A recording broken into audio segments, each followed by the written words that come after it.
up, guys, and welcome to my channel. My name's Carly and I like to talk about personal finance and fun and exciting ways to make and invest your money. For those of you that know me, know that I'm absolutely passionate about passive income and learning new ways to make money passively. One way in particular that I'm going to be talking about today is dividend investing, and I've been building my own dividend portfolio since September, so my account is really new and it's a smaller account. But there are many different ways to make passive income, and today I'm going to be talking to you about why I'm aggressively trying to build a dividend portfolio as my main passive income source. One of my largest pieces of advice to anyone wanting to start investing is to not just aimlessly jump in.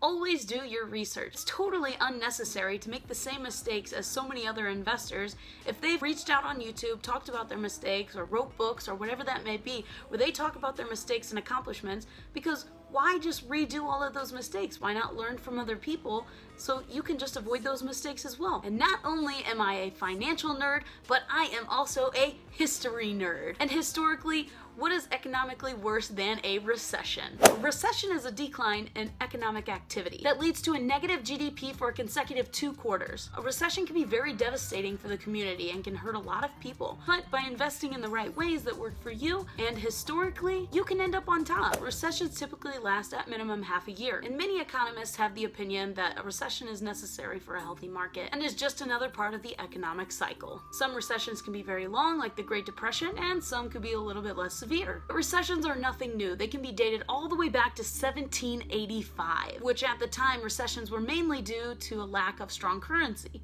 Give me your money!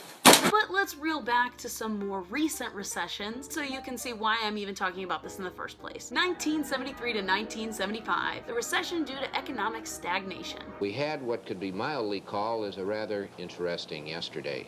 The market opened up, we were down about 2 or 3 points, and suddenly the Morgan Guarantee Trust came through and cut the prime rate. On a trading basis, the market severely oversold. As of yesterday's lows, it was down about 60 points in 10 days, so we could have a rally here in, any time today or tomorrow that might last for a week or so. OPEC made major cuts to the petroleum exports, which made oil prices skyrocket. And then President Nixon was like, I have a good idea. Let's print more money. And now that there was more money circulating in the market, inflation went up now. Jumping a little bit forward, 1981 to 1982, Reagan's recession. Good evening.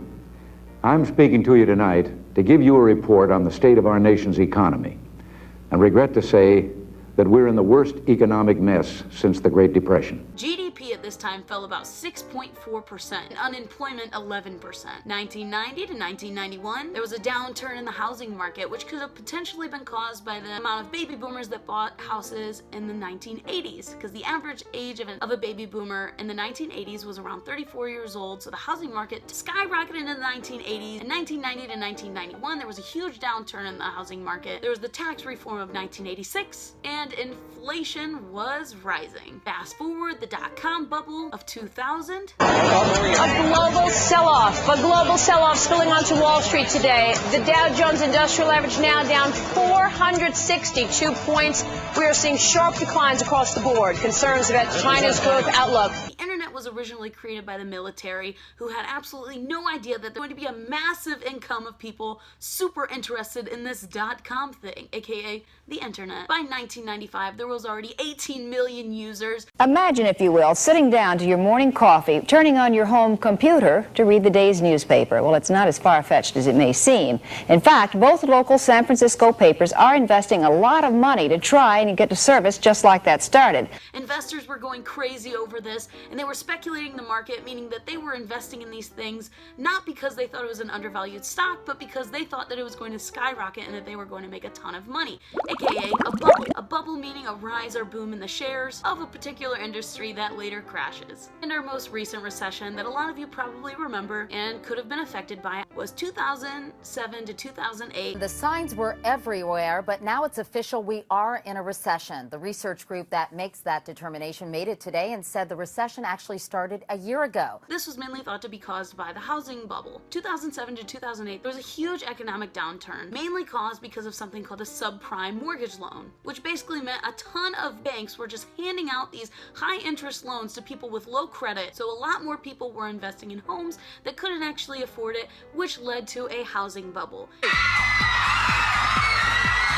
get a car! You get a car! You get a car! Now you may be wondering, Wow, great history lesson. But what the heck does this even mean? well, the recession of 1973 and 1975, earnings per share dropped 15%, while dividends per share only dropped 1%. Reagan's recession, earnings per share dropped about 9%, while dividends per share dropped 0%. 1990 to 1991, earnings per share dropped 32%, while dividends per share dropped 1%. The dot-com bubble, earnings per share dropped 54%, while dividends per share only dropped 6%. And our Great Recession, which was not great at all, earnings per share dropped 92%, while dividends per share dropped 24%. What does all that mean? That means that dividends historically drop significantly less than earnings per share. And according to Dr. Ian Mortimer and Matthew Page, authors of Why Dividends Matter, dividends outgrow the S&P 500. And whether it's a favorable time or unfavorable time,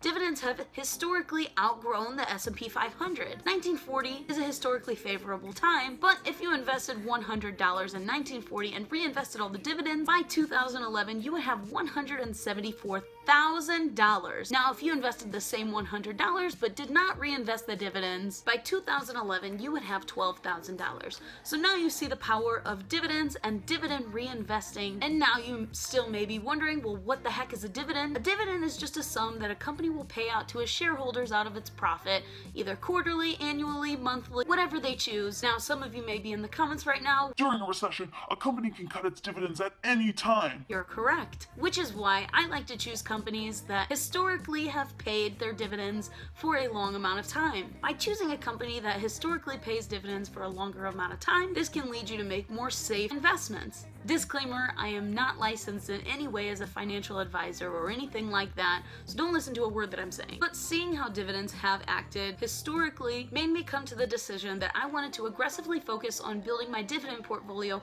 versus any other passive income source, because this seemed a lot more promising based on the history alone and seeing previous mistakes. A few months ago, I gave an update on my dividend portfolio, and my dividend portfolio has grown significantly since then. Now, some of you may look at these numbers and be like, These are extremely small numbers. This is not a high increase. however, this is 385% increase in the dividends that I received just in September. In September, I earned a whopping $1.60 in dividends. October, I made $2.15 total for the month in dividends. November, I made $5.43 in dividends. And this coming December, so far, out of the dividend checks that I've received, comes to a whopping total of $7.76. This is a 385% increase from whenever I first started my dividend portfolio, which is something that I congratulate myself on. Whenever I first saw that round of dividend checks come in September, that was something really special for me. Even though it was $1.60, that $1.60 was really important to me because that was the power of passive income. And if I were to never touch my account again and continuously reinvest those dividends, or even if I didn't reinvest those dividends, I would continue to make a source of passive income as long as the company chooses to pay out that amount to me, which is something very powerful. That $1.60 that I earned in September is way more powerful than a $1.60 made off of active income. I can't think of something more economically pleasing than to scroll through my Robinhood app and see how many dividend checks I have. Every time I see a new dividend check on there, it is so pleasing to see because it's money that I'm making in my sleep. So now you may be wondering, how do I get involved with dividend investing? Well, number one, you need to have some source of income coming in so that way you can invest that money. Then you want to do your research. Look for companies that have historically paid out their dividends on time for a long period of time. This makes that company a lot more promising to continue to pay those dividends. I really like to invest in dividend paying out stocks that are umbrella companies that have a ton of different companies under them. For example, Newell. Companies like this that have a lot of companies underneath them, to me, seem like a safer route because technically it diversifies your account to different companies, can be more promising for a better output because with the more companies that it has, the more chances it has for success, especially if they're reputable companies, like the stock Newell. Passive income is a very powerful thing because it literally is money that you're making in your sleep. Even though you're initially putting in that active amount of money, you're sacrificing that money. You're risking that money for your freedom instead of risking your freedom for money. And that's a very powerful thing and very empowering to think about. You're investing your money Investing is something that's risky, and you're risking this money for the chance of freedom instead of risking your freedom for money. And whenever you make that passive income, you have the freedom to do as you please. And money is no longer a constraint on your life that you have to sacrifice living and the things that you love in your life in order to have that money. And that is powerful. That is extremely powerful. And even though that first month I made $1.60, you're probably thinking, well, what the heck can you buy with $7.76? Not much. But once that's reinvested and once my account is paying me out even more and more until eventually it can pay for my expenses, that is something I look forward to. That I can go on vacations. I can live my life without having money being the shackles to my life, because those are hard shackles to break, the shackles of money. Instead of working tremendously hard for money, why not make money work for you? I believe that each and every single one of you has the power to have financial freedom. It's just the power of learning. If you're continuously learning and you're continuously learning things and different ways to make money work for you instead of working for money, I believe that each and every single one of you has the potential to be very successful. And I make these videos not to flaunt anything, because $7.76 is no supreme hoodie money. But I make these videos to hopefully inspire somebody else to work for financial freedom, and so that way I can make these videos and someday look back and say, look how far I've come. I really appreciate each and every single one of you coming to check out my channel, and I hope to see you on the next video. Make sure to hit that like button, that subscribe button, and I'll catch you on the next one. And I know that it's untuned.